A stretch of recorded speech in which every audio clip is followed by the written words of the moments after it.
scène moko déplorable ça manki lobby Moïse Katumbi avion naé jet naé ba pétition survolé n'est-ce pas ça biso.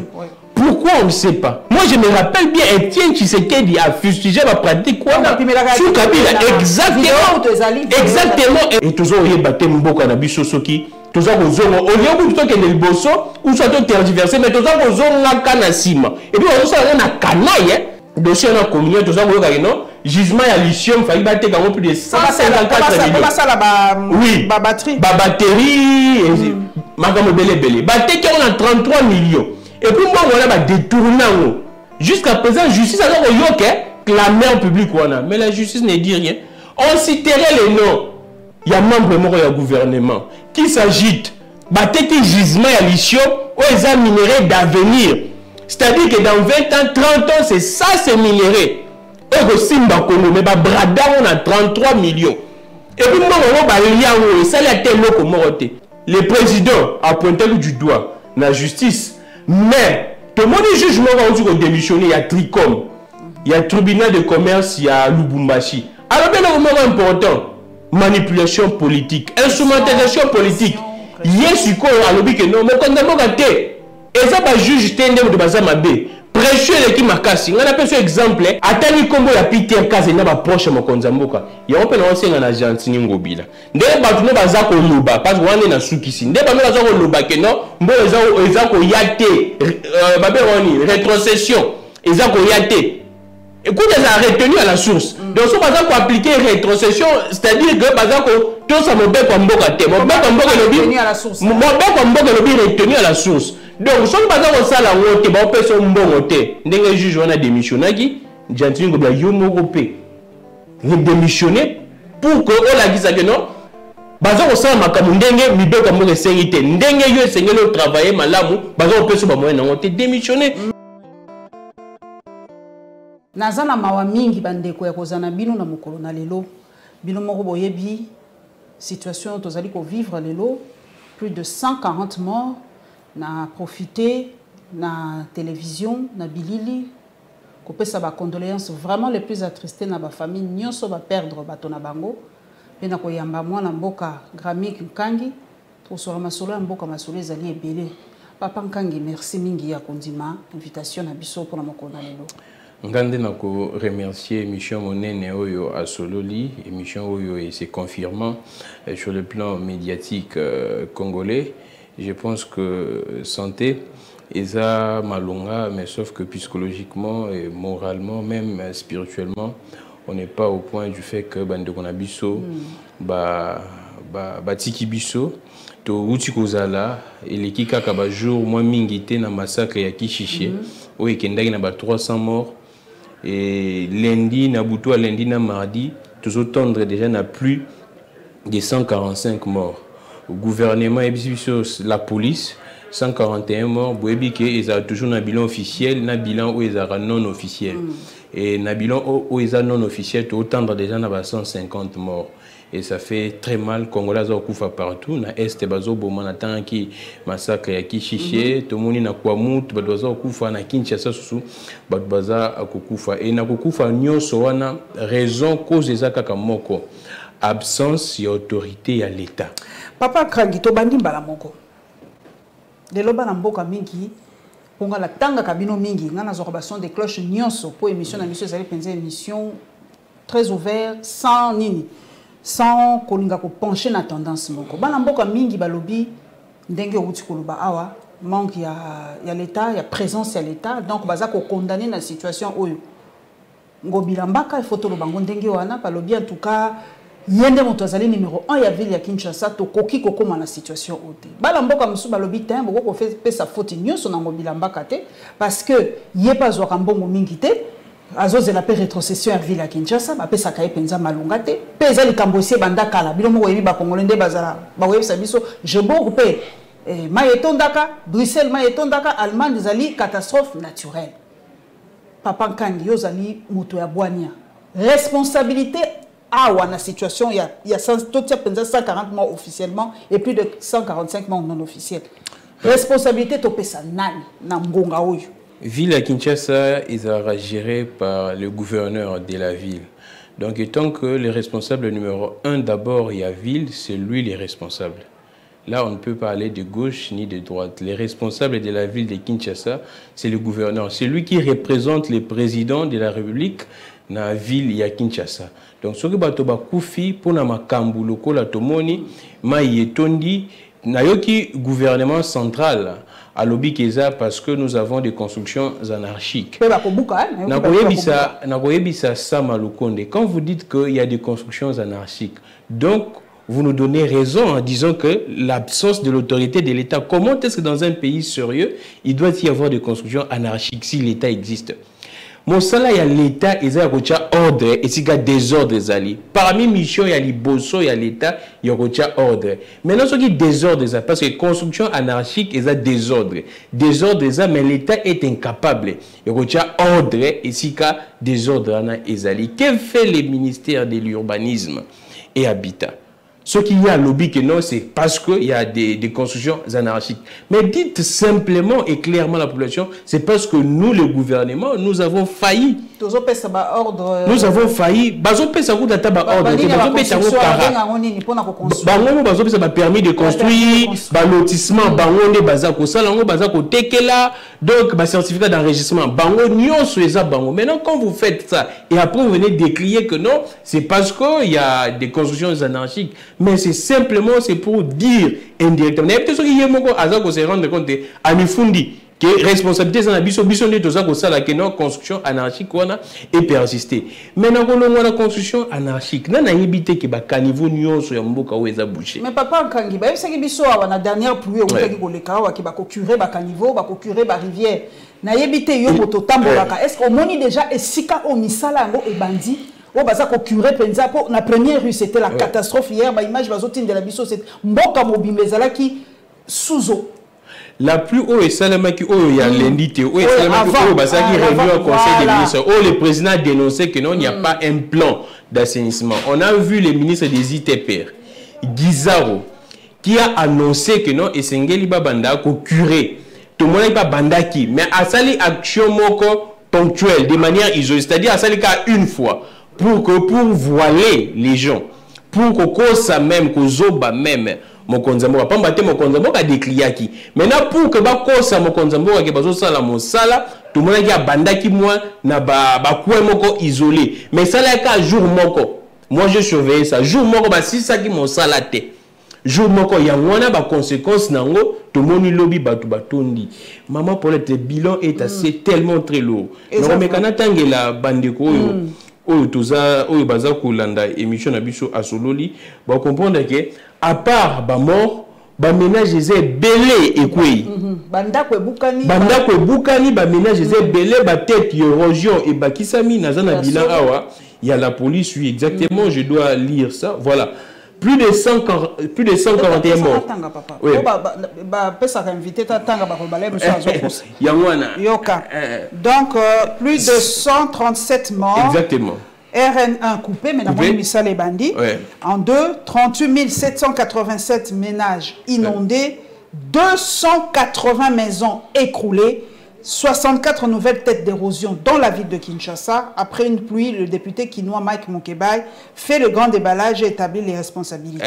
Donc, on a Akolobayango. Mais c'est trop fort. 137 morts, on a tout tangi, on a à Lobi Nabutu. Parce que chaque heure, on va découvrir. Jusqu'à présent, nous allons découvrir. Donc, chaque heure, chaque seconde, on va éviter pourquoi. C'est vrai que le président a présenté à Sali ba condoléances mais biso to sengaki to souhaitaki pour konzambo zonga to zonga balobi yente mutasala ka nini ngala na postaki yango na tala ba réaction bato balobi ce n'est pas lui le gouvernement est en place ba okutu bazala ba langage mabe balobi est-ce que ceux qui azongi batongo ba ko c'est quoi bato bazolo ba penza balobi azala te ba si ba kufi est-ce que présence c'est chef de l'état ceux qui azongaki est-ce que ça allait changer quelque chose, Papa Gravi? Présence, il y a chef de l'État, Eza Otobingaka, Eza signal moko très fort. Et tant que papa, parce que la Constitution nous dit que les chefs de l'État, je pense c'est l'article 69 de la Constitution, les chefs de l'État et les pères de la nation. quand vos enfants, soit tes enfants, bakoufi na ba circonstances où que baza ba innocent, baza ba victime, mais ate bango ba mipesi liwa. C'est parce que gestion ya mboka eza malongate.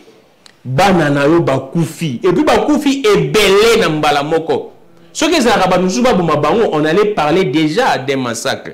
Mais on ne sait pas bakoufi est belé plus de 141 morts. Le président a l'obligation de retourner. Pas m'battre on peut s'en donner révélation. Et c'est comme on dit on l'a dit quand même, mais il y a une catastrophe naturelle. Les alités locaux, voilà, c'est une catastrophe naturelle, ça peut arriver. Là c'est un discours. On l'a dit, oui, on l'a dit. Voilà. Là c'est un discours, oui, c'est pourquoi même j'ai dit que Bakonzina Bisso, bazana faute. Quand le président dit que c'est une catastrophe naturelle, oui, tu concéder, mais catastrophe naturelle, on peut, en tout cas, éviter à ce que mort bazale belé bongo. Catastrophe naturelle, le but est que non, c'est une catastrophe naturelle, c'est-à-dire que Congo m'a bien koufa. Pourquoi n'a pas amené Mossou Bakoufa qui est belé à Boété? Au fur et à mesure qu'il Kinshasa a évolué, au fur et à mesure que Congo a évolué, qui ne sait pas que tu as un problème, il y a urbanisme en Abisso. Que tu as concentré ici comme que Begou Nabisso a bouché, qui ne le sait pas. Tout le monde dit que Maïo est tombé, c'est parce que Begou Nabisso a bouché. Ce qu'on tambour na Kinshasa mais ba caniveau eza bouché, c'est vrai, eza catastrophe naturelle, moule sengeli beta moule beti. Mais ce que moule beti, l'état mosala na eza nini ko prévenir ba dégâts après catastrophe naturelle. Quand l'état ne sait pas prévenir les dégâts après catastrophe naturelle, c'est-à-dire que cet état est en faillite, l'état est démissionnaire, l'état mosala neza ko prévenir ba dégâts na catastrophe naturelle. Papa Gramik, responsabilité que c'est ba kinwa na kati ya makambo. C'est vrai, l'état za ko sala ako pesa bato esika ya kotonga mabe na ba lit de rivière na ba terre moko lobi to monaki ndako moko na matete za ko kweya parce que sol les alaki penza malamu te donc bato bazo tonga n'importe quoi. Mais ningina tuna quand même responsabilité pour la population. Est-ce que Papa Gramik, est-ce que Batouazan a conscience que Kotonga na li à rivière et à l'hyperisque?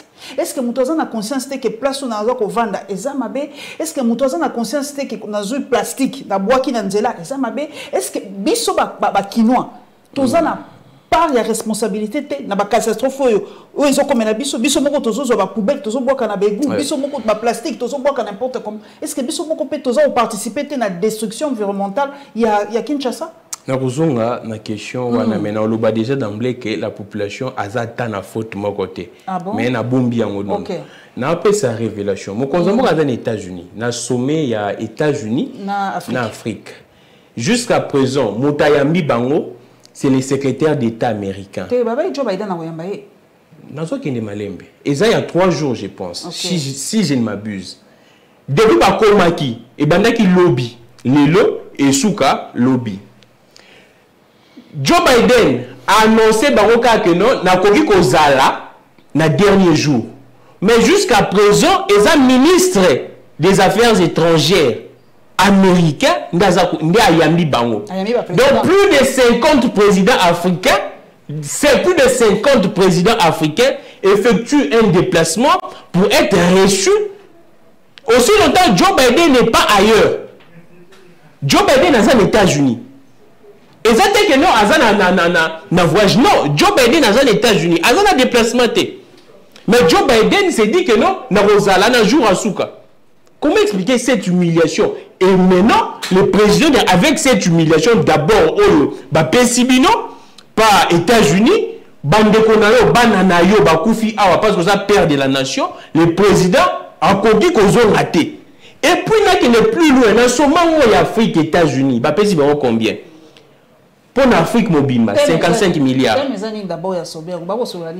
C'est juste pour essayer de renforcer la coopération entre États-Unis du fait que mon influence russe et Zoya en Afrique, c'est pour essayer de renforcer après le sommet Barack Obama Tenaki, je pense que c'est en 2008 Tenaki entre l'Afrique et les États-Unis. Et la PESI Bango pour toute l'Afrique, 55 milliards.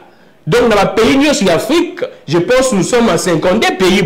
Et l'Afrique, nous sommes 55 milliards. Donc le président s'est déplacé pour 1 milliard. Scoop Moko Ekwelingaye, le président Tshisekedi a décidé d'interrompre son séjour aux États-Unis et regagnera Kinshasa jeudi 15 décembre 2022 pour compatir avec les familles. Donc, on a lobby. Lobby, ce qu'on a lobby. On est mercredi, donc jeudi à Kozonga. Ce qu'on a lobby, moi j'informe aux gens que ce sommet ici, l'année lobby. Oh. C'est-à-dire qu'interrompre le voyage. Le bail a la course n'est mais c'est-à-dire que interrompre le voyage aux États-Unis. Interrompre le voyage parce que mission officielle à mon compte, c'est les États-Unis. Sommet, on est ici la lobby. Ici la lobby. Donc, c'est interrompre. On a un langage politique. On a Twitter, on a réseaux sociaux,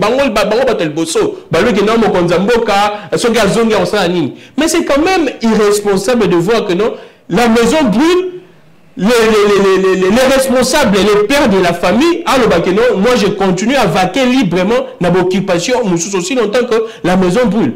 Mais pour moi, ça serait un peu de trop, ça serait très irresponsable. Et la canal pour dire qu'Afrique, c'est 55 milliards. Donc le président s'est déplacé pour 1 milliard. Le président s'est déplacé pour 1 milliard. Aussi longtemps, on nous dit que le budget Nabiso, prévision, comme déjà n'a plus de 15 milliards. Mais le président se déplace pour 1 milliard. 1 milliard, le président se déplace. Moi, je pense que... Le président Rwanda, Namona qui est en tout cas. Paul Kagame, ça a président Rwanda n'a mon été. Jusqu'à présent, on a été encore malilo, mais là, image de lobby n'a mon été. Mais Macky Sall a posé un Yazali, Yaza président de l'Union africaine. Donc, après, ce sont 55 milliards. Et le président s'est déplacé pour ça. Mais c'est très grave. Makamoko Maki lobby. Et dans le lobby, il y a un lobby là. Dans la zone, il y a une question. La population n'a pas Makambo Nyoso. Qui nous disent le gouvernement central débourse, finance l'assainissement. Il y a vu la Kinshasa. Plus de 2 millions. Plus de 2 millions. Et puis il m'a rappelé la ville de Kinshasa assainissement chaque mois. Mais banani bapesa kanani bimaka kasi bagongobi bapesa bango na gouvernement provincial ya Kinshasa. Yes quoi pesa banani. Si ko na ngona na autre chose question na batongobi la ba bisabiso. Et puis selon nos informations, mbongo wana ce serait en train de se partager entre copains. C'est-à-dire que les députés provinciaux belé, ba créer ba ONG na bango, ndé ba jouer financement kuna na mbongo na 2 millions. Exactement, eza ba agence ya ba députés provinciaux, ba créer ba jouer mbongo na 2 millions na utaka na gouvernement central. Que le gouvernement de Ngobila nous dise ce qui mbongo wana ba sa na nini. Ba bisabiso plus de 2 millions chaque fin du mois et du rapport à l'assainissement avec la Kinshasa. Tout ça comme on a un autre côté. Bakanivo est toujours bouché. Quand on parle de la population, population c'est la faute terre. Population la population c'est l'État. Si on a poto, c'est parce qu'il y a l'autorité de l'État. Exactement. Quand la population fait ce qu'elle veut, c'est-à-dire que l'État a zaté. Mon salaire ya l'État est à contrainte. Mon fois tu as montré que à ceux qui n'a pas dit bilo qu'on a caniveau l'État au Kanangai. Ceux qui population n'a montré que non attend na bois qui bon ça là le côté, c'est-à-dire la faute est à l'État. Et ça il y a population faute est à l'État. Même en Europe, si les gens si les gens obéissent, c'est parce que l'État est là, bah que si on a sali l'État a réprimer là, mais l'État a zaté. L'État zaka na ram. L'État wana na ram azali. C'est vérité zaki na ram soki batia wana makomba assainissement mais l'auto dindité. Ram ezali so ocheka crédit kaka chwa bakati. On ça la 1 minute 1 seconde te. Quelle sévérité pour na koyiba peuple. Wana sévérité za. Siko sévérité pour na bato, babwa biloko. Na bakanivote wana sévérité zate. L'État pour nous le peuple, on a des sévérités et cela. Pour nous payer ça va député $21 000. Pour nous payer ça va palissade. Là l'État s'exécute. Mais pour nous recevoir la salaire pour que le peuple a dignaté, voilà. L'État c'est les députés provinciaux à Ville Kinshasa papa Gramik. Balobakate, interpellakate, je ne comprends pas qu'est-ce que leur travail. Ça kata me dit mon côté pour la gestion de la ville de Kinshasa vraiment on na bango alinini. Au moni ma il y a démocratie et ça que la dictature il y a majorité. Dans l'Assemblée provinciale, il y a Kinshasa, la majorité, en tout cas, c'est l'Union sacrée. Donc, ceux qui vont les députés provinciaux, ça les deux côtés, responsabilité, c'est l'Union sacrée. C'est toujours le pouvoir en place. C'est-à-dire que c'est constitué en bloc pour se protéger. Tout le monde qui m'a que je salue. À ça qui question oral avec débat. Je pense à dire avril ou mai. Adressé qui on a ngobila. Mais ndenge ba bini sa question oral avec débat on a tiré l'eau pour protéger qui ngobila. Parce que majorité c'est l'union sacrée et l'union sacrée pour que nous tous bat des choix dans l'union sacrée c'est que l'union sacrée est lâchée. Ce que l'union sacrée est lâchée était en quoi il a été. C'est ça le principe. Ce que l'union sacrée est lâchée ngobila te banakin babandaka ko dindaka bongo. Aussi longtemps, Gentini Ngobila n'est pas lâché, ne serait pas lâché par l'union sacrée, Banakin Babandarodina. Non, mais toute la question, est-ce, même à temps on dit, la dictature de la majorité, est-ce l'union sacrée Zakana Gentini Ngobila? On peut nous proposer une autre personne. Pourquoi garder toujours Gentini Ngobila qui a prouvé ses limites et ses défenses? Les présidents, toutes les institutions ont décrié la mauvaise gouvernance de Gentini Ngobila. Président de la République. Tu as un parlement, Sénat récemment, on a décrié. Sénat décrié. Kaboun à l'époque, premier vice-président et Assemblée nationale, a décrié. Tout le monde a décrié ce que mes gestions, il y a Ngobila. Mais jusqu'à présent, Ngobila est là. Il y a pas Ngobila et Tondaka, hôtel de ville. Hôtel de ville et Tondaka. Assemblée provinciale et Tondaka. Si on ne pas dans le monde, ils ont retourné, ils ont le côté. N'a pas autant de la micro mingi na kin, n'a pas il y a Kabinda voilà. Croisement Kabinda presque à Savubu. Nous avons les ayako beba, banzela nyoso ki na ezako beba. Nous avons des beba. Mais nazo baté ceux qui ba konzipi na bazana mboko. Nous avons les beba bazotika. Ba la ki biso awa ba bengoni 0 trou. 0 trou to yebite les tenants, les aboutissants. La conclusion, les résultats, tu y habité jusqu'à présent. Et l'imois Kabo, si on t'a bon bébima. Kinshasa est commis, en tout cas, n'a habité. Trou est commis partout. Kinshasa, sans trou est commis très difficile. À chaque pas, il y a un trou. Na Kinshasa. Maintenant, je me pose la question. L'autorité la Bissou. Est-ce que, Balingi peuple, ou bien, Balingi, le peuple a fait ça. Natanga qui papa Gramik ni Mozito pas réagir hein. Oui, je vis ça, je vis ça. Qui en go déjà. Est-ce que pour nayo les des propositions à Banamboka y compris Pengai to me kana nous ko délocaliser moi capitale to me mangona nous bakota ba malukukuna pour na ko assainir moi mon quai parce que promiscuité on a ville ya Kinshasa batu bazo tonga banda ko étage sur ba sol moko ekoki nango penza te. Est-ce que batu to ko ça politique moko te ya ko benda pe ville to étendre ville moi. Mozito a proposé qui? Exactement. Moi, je salue Mwandambo, il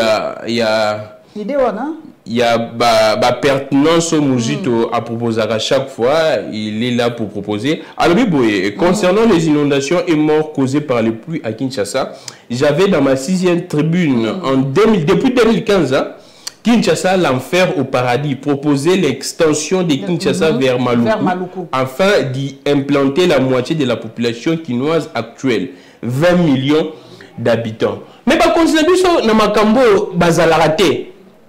En fait, les autorités congolaises, je dirais ça en tout cas franchement, elles nous donnent l'impression de ne pas être un peu réfléchis. Ne fût-ce même un peu. Là, quand ils font ça, pour eux, ils estiment que ces gens la tribune à Mozito responsable. En tout cas, quand ils font ça, quand ils essaient d'exécuter ces gens d'idées, pour na bango monique, ils a pouvoir mon laïté, pour na bango pouvoir essayer corrompre les députés, les parlementaires, manipuler les députés et les parlementaires. Pour na bango, c'est ça la protection. Il y a un régime, il y a un système là-bas. Mais pour appliquer, les urbanistes les disent. Même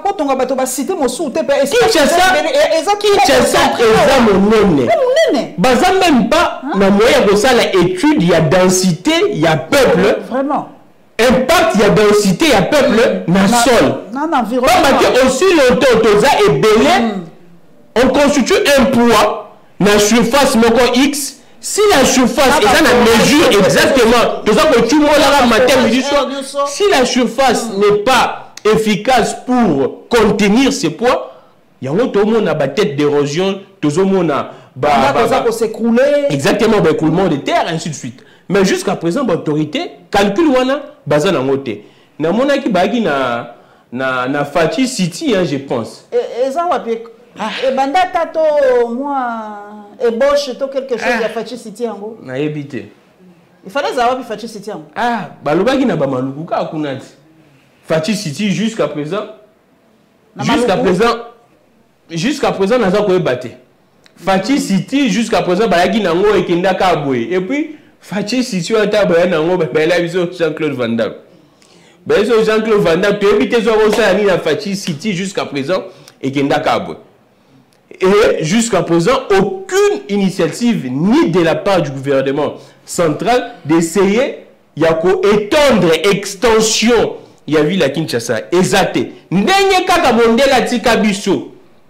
Il y a l'autorité apparemment, elle nous donne l'impression de ne pas être réfléchie. N'enye mondela tika biso en 1960. Démographie et mati. Mais dès que la biso to vanda na Gombe, to yaka boye, to zonga boye, to sala atelo ko morote. Mais to za indépendant, to changer makambo. To za indépendant, ba continuer bazo tonga na poto, ba continuer bazo ko voyager, ba train de vie na bazo ko changer, ba bilambe za ko changer, ba komi ba prêtre. Mais Congo eza ko sombrir, eza ko s'assombrir de chaque jour et à chaque heure le Congo s'assombrit. Moi ça me fait très mal. Qu'est-ce qui va coûter étendre ville? Tout le monde dit Sénégal, si un pays comme le Sénégal, qui n'a pas autant de richesses comme nous, tout le monde dit Nigeria, Nigeria a des richesses sur quoi la bisoté. Nigeria a des richesses sur quoi la bisoté. C'est un pays solution. Mais un pays solution qui n'arrive pas, ne fût-ce à étendre sa capitale. Si la situation est comme ça dans la vie de Kinshasa, qu'est-ce que nous pourrions dire dans la province d'Abisso? Si la situation est macabre comme ça, dans la ville de Kinshasa, dans la capitale, et bon, en intérieur, moi je pense que c'est assez. Les Congolais méritent mieux. Il y a un lanceur qui appelle. Au moins, comme lobby, Maman Paulette. Moi j'ai demandé même à l'opposition de ces terres. L'expression de la ville hier était assez éloquente. Et nga na tambolaki lilobezeka moko na monoko ba Kinois vivement 2023 ba Kinois ba lobby vivement 2023 ba Congolais ba lobby que 2023 est comme plus que urgent pour que l'autorité au bazo ça le côté na mboka na biso bango nde bazo tambolaka na ba palissade moto oyo. Tous les président et l'Assemblée provinciale, chaque dimanche à de la biso ba photo. Il y a un comment routine de la photo. Quand les Congolais, les Kinois ont besoin, il y a de la biso ba photo. Tous les latins de la biso sous ba photo. Papa Nangai balobi tango lobi makambu ya Assemblée nationale na tanga ki proposition de loi moko. Et tika ki nga un peu place na bi ke na poto et c'est salama. Loi interdisant de fumer dans les endroits publics. Papa Gramiki, est-ce que Nangonga Oyo Penza, Banamboka Bako Dinda, Banamboka Bako, est-ce que c'est vraiment le moment? D'abord, tu as dit que tu fumer, on a rappelé sur tu vas filmer raté. En tout cas, je ne sais pas. En tout cas, si on a côté, on a dit ça, c'est un film raté. Si on a filmé l'ambassade de Kalaté, légère, on a sauté. Est-ce que c'est vraiment opportun? Peut-être à ce moment-là, on a filmé Bombay et tout, Diamba. En fait, pour Nini, BATC Koufa, en fait, tant on oublie en fait, bah, là où on attend nos élus, nos députés, ils ne sont pas là. Bazate. Donc c'est juste pour nous distraire, exactement, pour que, comme on a un tangama, bah, comme on a payé, bah, comment qui est là-bas, journaux. En fait, c'est juste ça. Tellement de temps en 2023, bateau batindaki et je ne sais même pas natalaki te so gaza député à circonscription nini ya province nini pour pas moi que non il est pas le baki aussi longtemps durant législature au Nyonso. Qu'est-ce que ce monsieur a foutu étant que député et là on y a sali pour na texte pour le contrôle. Aussi longtemps on a besoin. Moi j'ai vu même des gens qui ont demandé exiger l'interpellation même à Sama Lukonde.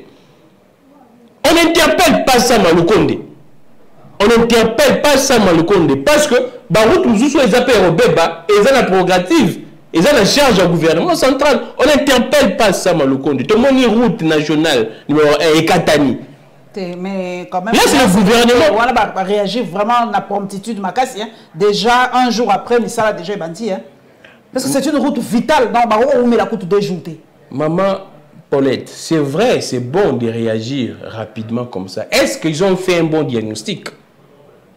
Parce que ceux qui vont s'aller rapidement bon, sans faire un bon diagnostic, moi j'encourage la célérité. Mais ce n'est pas ça un vrai diagnostic. Soit ça un diagnostic il y a malade la plus néfaste même. Parce que dans quelques jours, il faut qu'on boucle dans les sous. So ba ke on ndega lo mbango bongo parce que wana za nzela munene ba camion ba tonnage ya minene le kana. On est moi épaisseur ya makadama ngo penza nde kulanga. Ya wana zo le bat. Ya wana zo le bat. Tonnage le kakawa. Siko ba gaffe ya ba condamnation wana. Les erreurs commises par nos autorités de faire des histoires pour que baba mon habit le populisme. C'est ce qui s'est passé hier. Un gouverneur vient avec chapeau, atcheba inaye, chemise débrayée. Mais je vous dis, bah image exalite. Il y a ça là. Bah tu vas confier mouton, une chemise mouton au ezala au fond. Bah tu vas qu'on a expliqué bah mon chemise débrayée, là tu autant mon laboy. Un gouverneur comme ça. Mais c'est ridicule. Bah donc avec chapeau, premier ministre vous avez un chapeauté. Premier ministre a un chapeau. Il n'y a pas ça qui la rend. Il n'y a pas ça là qui. Premier ministre a un chapeauté. Mais gouverneur chapeau chemise débrayée. Le populisme. Pour nous pondre un communiqué, il y a condoléances le soir, très tard. Moi, je me dis que c'est bien, Bassa la bongo, mais il s'engage Bassa diagnostic à ma lame. Est-ce que la prochaine pluie aux Andés il y a un autre chose aux élèves. Nous avons compris que nous avons compris puisque l'Institut météorologique et l'Obaka déjà, nous avons le cas pour la radio, il y a Christian Lusako, on a PC Mbotemi, à l'Obaka, les pluies seront diluviennes à Kinshasa. Wana makambwana baki. Je ne comprends pas comment l'autorité n'a pas de Wana makambwana baki pangote. Bango bakipaka so eza makambo Dan Gertler kuna apesi bambongo wana nde batondani wana nde batondani ba beveragi wana nde batondani pour inviter les juges. Un conseiller spécial en matière de sécurité a invité juge na bureau na bureau nae. Un conseiller spécial en matière de sécurité a invité juge au razo sala mosala nae na bureau nae. Et le président va chercher maintenant les gens qui instrumentalisent la justice. Prochaine pluie, Papa Gramik. Mais ça, et là, on dit ça sera la psycho, Papa Gramik. Peut-être na Fiston, voilà. Fiston, il a mis, s'il te plaît, il faut l'urbaniste. Et là, on dit une photo ça là. Pour tout ça, là, pour tout sauver ville à Kinshasa. Présentement, peut-être qu'il y a expert. Fiston, il a, pardon, en tout cas, vendredi, il y a le capot. Il faut expert à l'Oba par rapport à ville à Kinshasa. Pour nous dire que peut-être Grammy a posé la peine de en fait, c'est que sûr, prochaine pluie, nous sommes tous à la caboué. Même plus pire. Et qu'on les cas, plus pire même. Parce que, bon, quand je suis bon, ça, moi, j'ai moqué, ça l'a dit lobby et Sili. Bon, ça, c'est le côté. Ils seront dans autre chose. Nos autorités ne sont pas là dans la durée. Ils sont là ponctuels, soit elles sont là ponctuels. C'est-à-dire que actuellement, il y a populisme, une action ponctuelle, pour faire voir que notre ossa est locaux. Mais comme on c'est depuis très longtemps. Depuis très longtemps, Bagindaka. Mais ça n'a que l'autre côté. Ouais, c'était trop. Ça le l'autre côté. Même si vous parlez matin, midi, soir, la puissance, il y a des réseaux sociaux, tout le monde filme, les images étaient horribles. Et Tambolimo, Kilimo Bimba, Nabato, voisin, Twitter, moyen pour défendre Bilo comme sous comme il passe. Voisin, c'est Kabiso, Tongo moko midi pourquoi donc tozo défendre kaka pona bolingo mboka donc oyebi ke eza bongo te mais tozo swana kaka mais bon pesa biso chance de défendre pe mboka biso avec des éléments probants et comme il passe à défendre bino devant bapaya et comme il passe ozomona comme il passe ngana kamwe na moni image mona na réseaux sociaux OVD tondi mai taladan OVD biso na sinel siège OVD eza office de voirie et de drainage bango na sengeli basala mosala na bango moko badindi na mai snel la baloko na azana courante régie des eaux azana mai te sur un pays comme ça office de voirie et drainage to défendre ngo ndenge nini devant baninga et comme il passe ceux qui bayo sala mosala moi ba curage assemblée basala na boya Niger na bango batiki bilo ka libanda après zongi na ngo après zongi na 4 ba imondis baboka ngo ka wana c'est-à-dire ba autorité na biso balakisi biso que non bon ça les l'autre côté et c'est vite en tout cas moi je m'empresse et la population est tellement très pressée pour que 2023 et pour qu'on tout ça manque mususu papa toko kolobateli kamwa STO na moi niti dialogue comme penza ko se préciser ya kuna Blinken pe kuna bazolo bakaka to solola bato nyoso kaka to solola na moni on finira pas ko solola pour na moni penza moi on finira pas comme ko salama on finira pas mais toza déjà ko solola toza déjà ko solola depuis lundi na Kibumba les images sont là j'ai vu la régie toza déjà oh ya ngoyo ba image ya mwana toujours là déjà donc là M23 il y a ma casse hier mususu toujours là déjà depuis lundi toujours là et voilà est-ce que tu es obligé to nini ils ont bana depuis ce qui est grave le gouvernement lingaka bomba M23 de mutabimisian et ma M23 pe baka songi abimisian et puis moi ce qui m'a fait mal j'ai vu une image là bazo contrôler ba délégation na biso ba FRDC au Tekuna bazo contrôler bango na porte là c'est les rebelles qui ont contrôlé force royaliste na mabele na ye na mabele na ye rebelles qui ont fouillé ba officier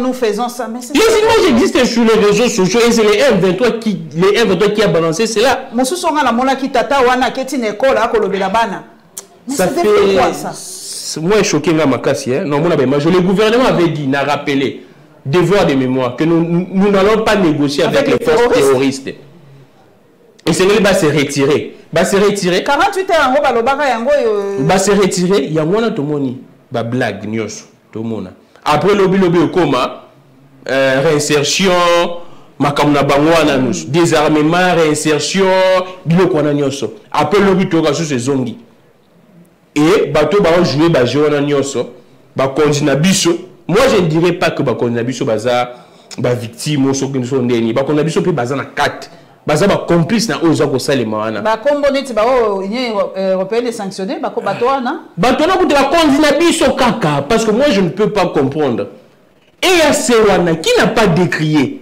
même l'église catholique a le bien que notre bima na EAC et puis ba EAC pesa na 4 wana et à ce moment le président nous avait dit que non EAC pour que et attaquer M23 attaquer M23 le président c'est sur contre na bunagana contre na bunagana te bakena na Goma et puis que nous allons privilégier le processus politique et c'est ça le processus politique ba ko protéger biso tito zo police ya makasi zone tampon baza ko benga ngo et puis humilier biso bazo ya zone tampon ba bien ça te babi tozo inventer makambo biso to aba journaliste ma bête c'est ça zone tampon ba mo balobi ko na mini sommet na bango ya Luanda zone tampon la dit que non soki ba M23 va se retirer et M23 dans le que to se retirer pour que donc noap soki va se retirer ba militaire wana ya force régionale ba occuper mabele na biso ba ça la loi na mabele na biso si tozo armée moko ya makasi ba humilier no biso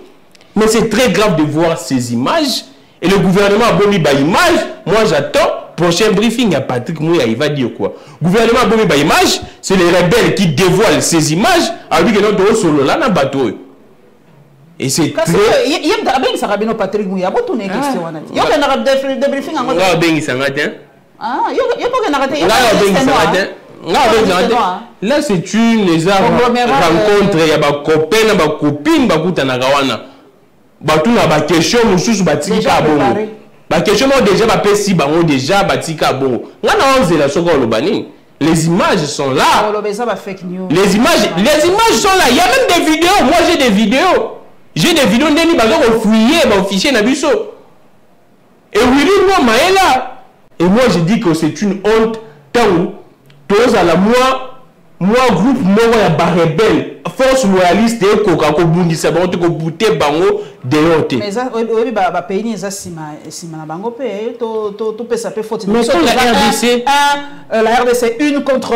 Quand la RDC, contre tout le monde. Quand la RDC, le président venait là de parler. Le président venait là de parler. Il a vanté sa diplomatie agissante.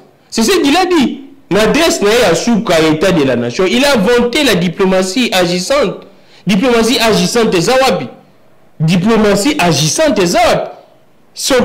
Quand les gens disent que non, nous sommes seuls, délaissés, mais vous vantez la diplomatie agissante. Comment est-ce que la diplomatie agissante, bon, vous êtes la seule?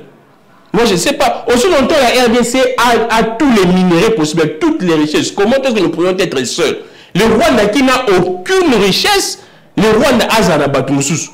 Je pose la question. Bisous à la richesse, tous à la seule, le Rwanda, c'est-à-dire que la diplomatie, il y a Rwanda, et ça se comporter dans le terrain mieux que la Bissot. Parce que mon toit a la richesse, a un partenaire. Mon toit a la richesse, a un partenaire. Bissot, tous a la richesse, tous a un partenaire.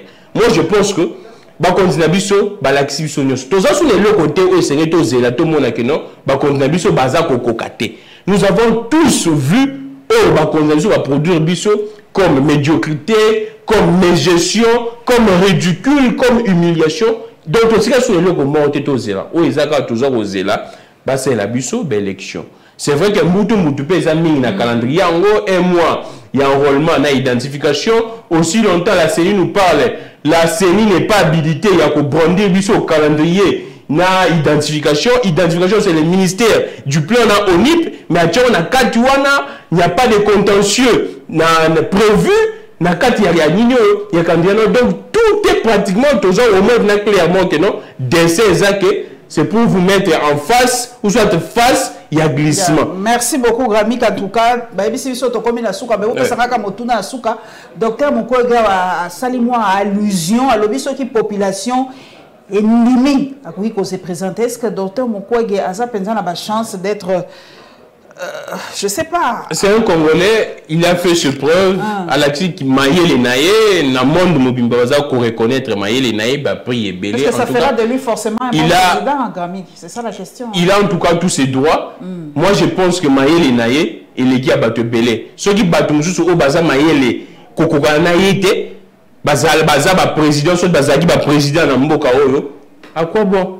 Pourquoi ne pas cause un docteur Mukwege comme président de la République? Moi, je pense qu'il a toutes les facultés et rediriger Mboka. Maintenant, ce qui ça, na scène moko déplorable et celle qui, je pense, scène moko déplorable et celle qui lobby. Moïse Katumbi, avion naé, jet naé, ba pétition survolé, n'est-ce pas ça dessous?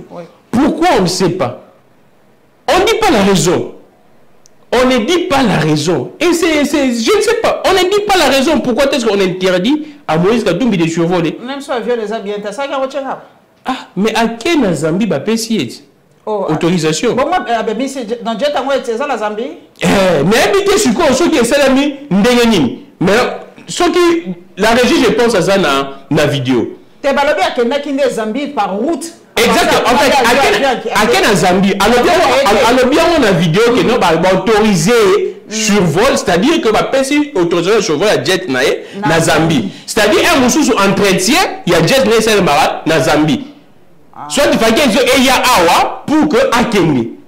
Tellement va petit survol l'espace aérien, il y a moins ça qui est akende parce que souvent akende dans la Luano aéroport, il y a Luano, c'est-à-dire que jet naé na Luano et puis accueilli. Certainement Ezaki a un entretien na Zambie, soit de Outa Libana pour un entretien. N'est-ce qu'il y a quelques régions dans la Zambie parce que va pimelier. Pour la finale. Mais la question qu'on se pose, pourquoi interdire à un Congolais, surtout tout, na Libana na Zambie va payer autorisation à survol. Mais à Wababoui, et ce sont les mêmes pratiques où UDPS et Fustija. Moi, je me rappelle bien, Étienne Tshisekedi a fustigé ma pratique.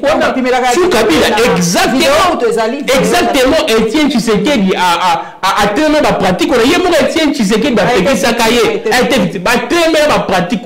Mais ce sont des mêmes pratiques. Des mêmes pratiques. Et toujours, il y a battu Mboka na biso soki. Toujours, au lieu de que le bosso, ou soit tergiversé, mais toujours, aux on kana sima. Et puis, on a canaille. Bon, aucune raison, il a écrit, les services n'ont avancé aucune raison, aucune raison. Et je pense que j'aimerais également finir avec un dossier, tout ça pour yoka keno, mbongo ya mboka, détournant. Dossier où il y a communié réussir à maquiller les par-ci par-là. Dossier où il y a communié, tout ça pour yoka keno, gisement à lithium, il va être plus de 154 millions. Oui, batterie. Batterie, on a 33 millions. Et puis moi, on a détourné. Jusqu'à présent, justice a dit la mère publique. Mais la justice ne dit rien. On citerait les noms. Il y a membre du gouvernement qui s'agite. Naomo na médias, pena batunaye, bazo défendre. Mais sur le gisement, il y a 154 millions. Brada, on a 33 millions. Il y a des Congolais, on va défendre, on peut payer sur moi miette. Mais à venir, il y a banana les amis. À venir, il y a banana yo. Batete gisement à lithium, ou les a minéraux d'avenir. C'est-à-dire que dans 20 ans, 30 ans, c'est ça, c'est minéraux. Et aussi, mais Brada, on a 33 millions. Et puis, la justice bouche bée, on défendre pour taxer. Je ne sais pas, je suis perdu. En tout cas, je pense que la justice n'a pas. C'est vrai que le président a pointé du doigt la justice, mais tout le monde est jugement va démissionner. Il y a Tricom, il y a tribunal de commerce, il y a Lubumbashi. Alors, bien important, manipulation politique, instrumentalisation politique. Yes, il y a lobby que non, mais quand on a été, et ça va juge tendé de bazama B. Pression l'équipe Makassi. On appelle ce exemple, n'a démissionné. N'a démissionné. Atali Kombo ya Peter Kaze na ba proche mokonza mboka. Ya open na osenga na Gentini Ngobila. Nde ba tune baza ko loba parce que wane na sukisi. Nde ba me baza ko loba ke non, mbo eza ko yate ba be woni rétrocession. Eza ko yate. Écoute, ils ont retenu à la source. Donc, si on va appliquer rétrocession, c'est-à-dire que, par exemple, tout ça me fait comme bocaté. Mon bec comme retenu à la source. Mon bec comme retenu à la source. Donc, si on va faire ça, on peut faire un bon côté. N'est-ce pas, juge, on a démissionné. Gentini Ngobila, Yomorope. Démissionné pour que, on a dit ça que non. Bazo osala makamu ndenge mibeko mo resengite ndenge yo esengelo travailler malamu bazo opeso ba moyen na démissionner c'est si simple. Bino moko boyoki papa Graming ndenge ya lobby esengo na mawa en tout cas ba condoléances lisusu na ouais ba condoléances makasi ba condoléances makasi banga mbula soki tomoni mbula likolo yindi to komi kolenga lenga et pourtant la pluie ezali eloko moko normal yango RDC comme un pays désertique to nini to yebite nous sommes un pays béni toza na mbula toza na moi toza na mopepe toza na ba mai toza na nyonso mais ndenge ni tozo sauf toza na autorité te tozo décoloter pourquoi bino moko bobi pe sa réponse tokomona na mbalasi.